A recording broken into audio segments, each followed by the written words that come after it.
السلام عليكم ورحمة الله وبركاته. عندنا اليوم محاضرة المبني للمجهول، راح نسويها على شكل محاضرتين من أجل تقليص الوقت حتى يصير قليل وما تصير المحاضرة طويلة.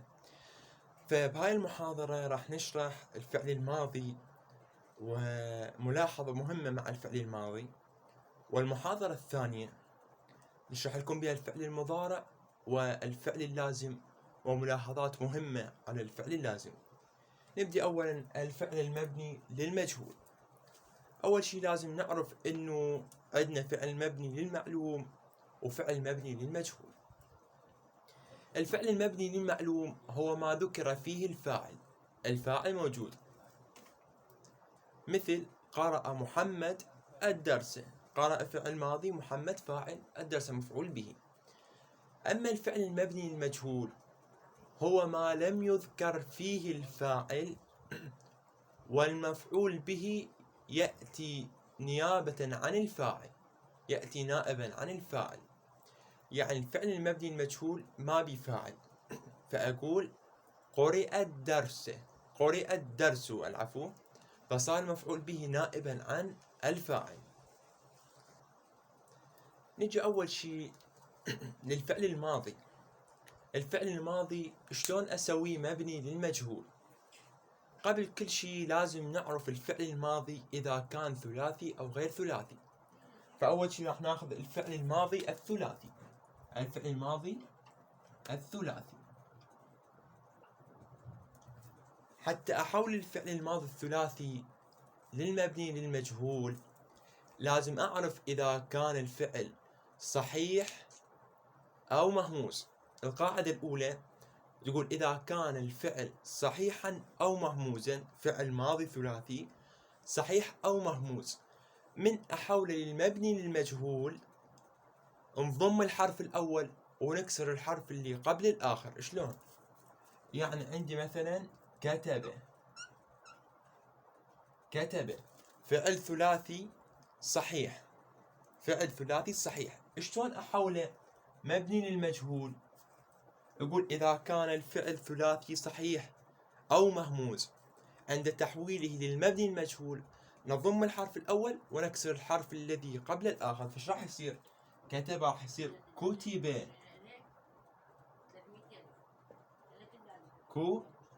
شوف كسرت الحرف الذي قبل الأخير. مثال عليك أنت تحله، مثلا درس. شلون تحول المبني المجهول؟ شوف الفعل ثلاثي صحيح لو مو صحيح؟ صحيح، عشت ايدك. واللي ما قال صحيح لا مو عشت ايدك. فمن تحول المبني المجهول ضم الحرف الأول، كسر الحرف الذي قبل الآخر. فش يصير؟ دوريس. ليش قلت دوريس؟ لأن ثلاثي صحيح، ضم الحرف الأول وكسر الحرف اللي قبل الآخر. كذلك إذا كان مهموزا، مثلا أخذ، لو تلاحظ أخذ، كذلك نفس القاعدة، ضم الأول وكسر الحرف الذي قبل الآخر، فتصير أخذ. وسأل كذلك تصير سئل، مهموز أو صحيح، ضم الأول وكسر اللي قبل الآخر. زين، نجي للقاعدة الثانية اللي هي إذا كان الفعل الماضي مضاعفا. إذا كان مضاعف، ثلاثي مضاعف، فهنا لازم تكتب القاعدتين، واحدة على رأي البصريين وواحدة على رأي الكوفيين. إذا كان ثلاثي مضاعف مثل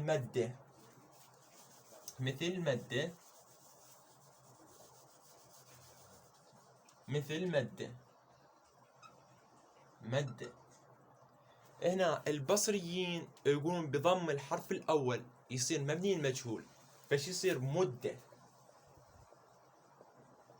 مدة.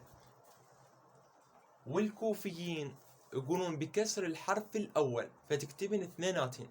إذا أنطتك فعل أو إذا أنطاك فعل ثلاثي مضاعف تنطير رأيين، رأي الكوفيين والبصريين. البصريين يقولون ضم الحرف الأول يتحول للمبني المجهول، والكوفيين يقولون كسر الحرف الأول يصير مبني المجهول. في الكوفيين مدة يصير مدة. كذلك شدة البصريين شو تصير؟ شدة. بالكوفيين كسر الحرف الأول تصير شدة. زين، نجي للقاعدة الثالثة للفعل المبني المجهول. إذا كان الفعل ماضي ثلاثي، إذا كان ماضي ثلاثي معتل أجوف، يعني معتل الجوف يعني الوسط، يعني معتل الوسط. إذا كان فعل الماضي ثلاثي معتل الوسط مثل قال أو بيع. قال. يقول شنو القاعدة؟ إذا كان ثلاثي معتل أجوف معتل الوسط، يقول نقلب حرف العلة إلى ياء وكسر ما قبله. يعني قال ايش راح تصير؟ قيل. بالمبني المجهول قيل. مثلا باع أو مثلا باع شو تصير؟ باع يصير بيع. قلب حرف العلة إلى ياء وكسر ما قبله. هذا إذا كان الفعل ثلاثي معتل الوسط. زين، خلصنا من الفعل الماضي. إذا كان ثلاثي شلون أسوي مبني المجهول؟ نجي إذا كان عندي الفعل غير ثلاثي شلون أسوي مبني المجهول؟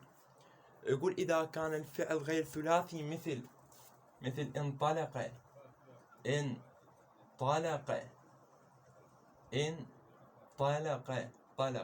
شلون أسوي مبني المجهول؟ يقول كسر الحرف قبل الآخر وضم كل متحرك قبله.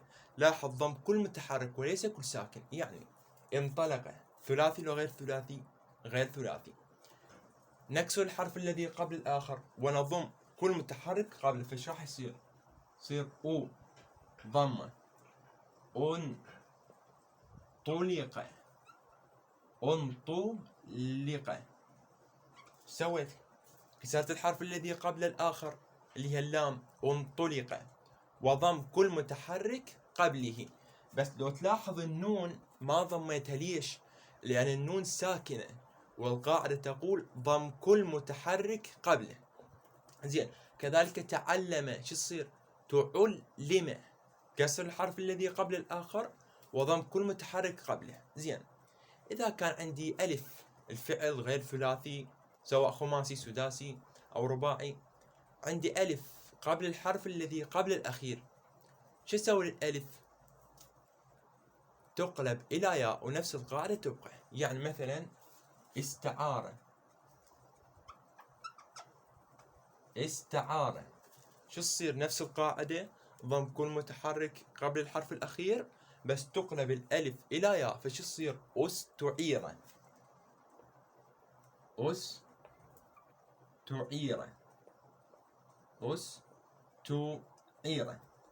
قلب فقط، قلب الألف إلى ياء وضم كل متحرك قبله إذا كان عندي ألف قبل نهاية الفعل. كذلك لو أعطيك أنابة، لو هقول لك أنابة حولها المبني المجهول أنابة. أنت عليك من خلال فهمك أنابة فعل ثلاثي لو غير ثلاثي؟ غير ثلاثي. أحسنت. واللي ما قال غير ثلاثي لا مو أحسنت. زين، أنابة عندي فعل غير ثلاثي مسبوق بألف قبل الحرف الآخر، من أحوله مبني المجهول ايش راح يصير؟ تقلب الألف إلمن؟ عافية إلى ياء وضم كل متحرك قبله. فيش يصير؟ أنيبة.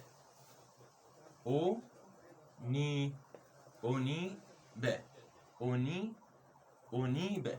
كسر الحرف الذي قبله وضم كل متحرك قبله.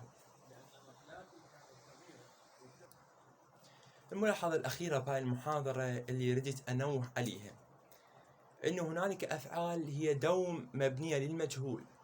فإذا أنطاك بالسؤال ابن الأفعال التالية للمجهول، هاي الأفعال هي دائما مبنية للمجهول اللي هي. فإذا أعطاك السؤال ابن الأفعال التالية للمجهول وانطاك أحد هاي الأفعال تقول له هي في الأصل مبنية للمجهول وليس لها معلوم، اللي هي عني، زهي، فرج، جن، سل، امتنع، غم، انتقع. هذه الأفعال جميعها من تشوف الحرف الأول مضموم، ضم الحرف الأول دائما علامة للمبني المجهول. فهاي الأفعال جميعها هي مبنية للمجهول وليس لها معلوم. هاي المحاضرة إن شاء الله اليوم كملت. محاضرتنا القادمة تتكلم عن الفعل المضارع عند بنائه للمجهول، وكذلك ملاحظات على الفعل اللازم والمتعدي.